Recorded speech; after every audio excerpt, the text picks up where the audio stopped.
Oi, gente, bom dia. Como que vocês estão? Espero que todos estejam bem. Na aula de hoje, nós vamos finalmente finalizar os dois capítulos em que estamos falando sobre Grécia Antiga. Esses dois capítulos eles foram bastante extensos, porque de fato existem muitas coisas, né, que nós precisamos saber sobre a Grécia Antiga e que é importante que vocês estudem sobre esse período, certo? E esse povo que foi tão importante para a humanidade. Hoje nós vamos finalizar esse capítulo falando sobre os conflitos que ocorreu ali no período clássico, esse período histórico que vai do século V até o século IV a.C., certo? E para começar, uma das principais coisas que a gente precisa saber é que os principais inimigos externos dos gregos nesse período vai ser os persas. Né? Eles também eram conhecidos por medos. E esse conflito entre essas duas civilizações, tanto persas quanto gregas, vai ficar conhecida como guerras médicas.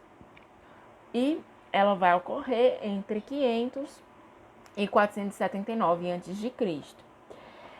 O principal fator dessas guerras médicas vai ser porque os persas eles vão dominar ali uma região do Mar Jônio, onde tinha uma série de cidades-estado de origem gregas que vai ser submetida ao Império Persa, ou seja, essas cidades de origem grega elas vão ficar sob o domínio do Império Persa.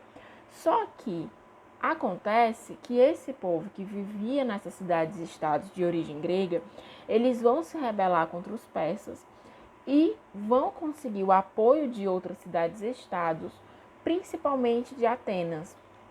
E esse conflito vai levar à guerra entre as duas civilizações, persas contra os gregos. Dentro dessas guerras médicas, vai existir duas principais batalhas. A primeira batalha é a Batalha de Maratona, que é quando o exército do Império Persa, que vai ser comandado pelo Dário I, ele vai atravessar o Mar Egeu em 490 e ele pretendia atacar Atenas pelo norte. Só que o rápido ataque das tropas atenienses, comandadas por Micíades, levou os persas à derrota, fazendo eles recuar. Quando os gregos haviam vencido a batalha, diz a lenda que o soldado Fidípedes ele vai correr um pouco mais de 40 quilômetros até Atenas para dar notícia da vitória de Atenas.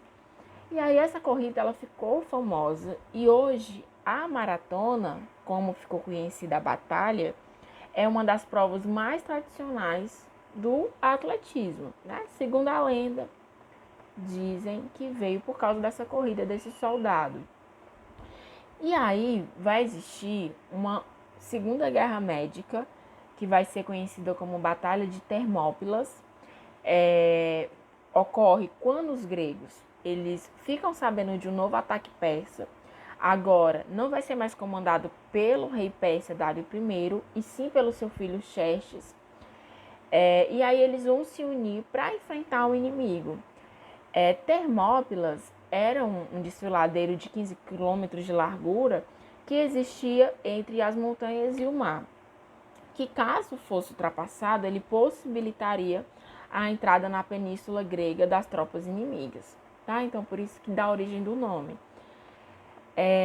Possivelmente, nessa batalha, o rei Leônidas, que era um rei espartano, ele contava com 300 soldados espartanos e mais de 6.000 de outras localidades, contra 150 mil soldados de Xerxes.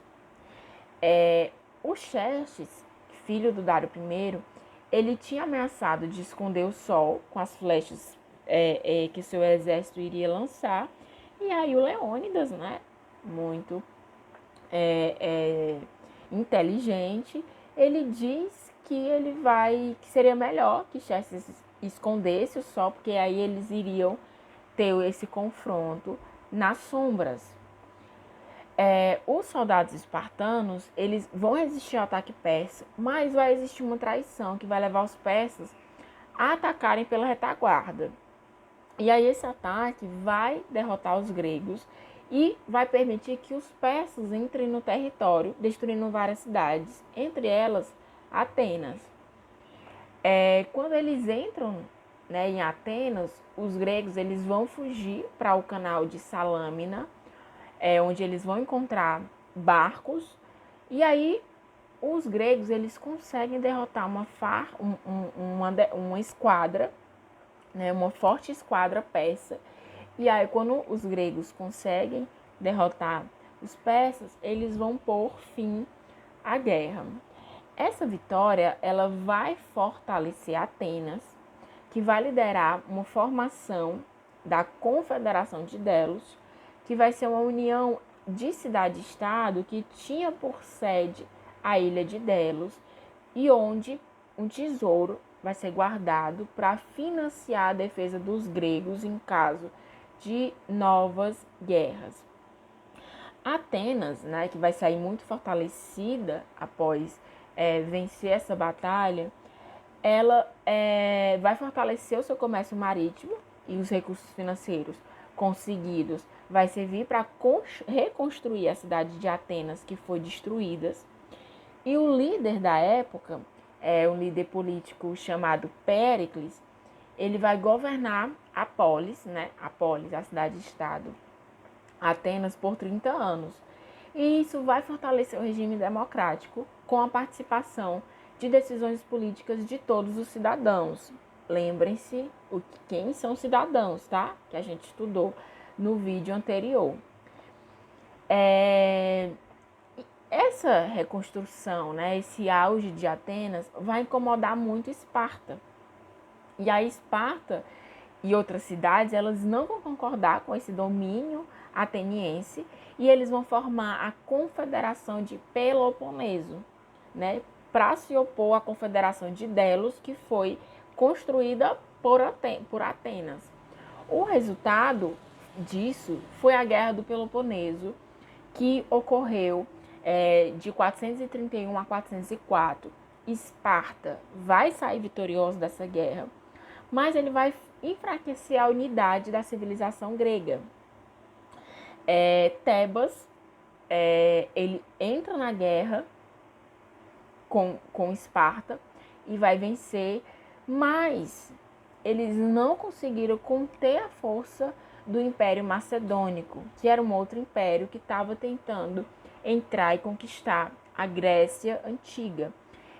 Então, em 338 a.C., o rei macedônico Filipe II ele vai conseguir conquistar a Grécia, mantendo esse povo dominado por estrangeiros até o século XIX depois de Cristo.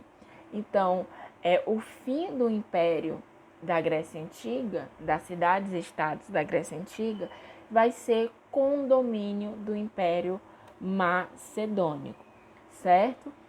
Na próxima aula, como eu falei para vocês, nós vamos estudar Roma Antiga. Nós vamos finalizar com as atividades do livro e vocês também precisam ler o capítulo 11. Qualquer dúvida eu estou à disposição e até mais.